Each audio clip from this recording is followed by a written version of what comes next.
Let's make air fryer feta spinach turkey meatballs. In a bowl, add 1 pound of ground turkey, a half a cup of feta, about a cup of chopped spinach, 1 teaspoon of garlic, 1 teaspoon of oregano, salt, and pepper. And then about 3 tablespoons of egg whites or 1 egg. And now go ahead and mix this all together. Now that I have it all mixed well together, I'm gonna divide it into 8 equal balls. Go ahead and turn your air fryer on. I'm gonna turn it to the air fryer setting, and I'm gonna do 400, and I'm gonna preheat it for about 3 minutes.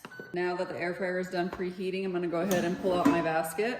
Go ahead and spray it with some non-stick cooking spray, and then add your meatballs to your basket. Place the basket back in your air fryer, and then we'll cook it on 400, and it's gonna be like 10 to 12 minutes. I'm gonna start off with 10 minutes. Now that it's halfway through cooking, I'm just going to flip these. Place your basket back in, and go ahead and finish cooking them. And there we go, they are all done. I'll go ahead and put the full recipe in the description below, and then follow me for more recipes.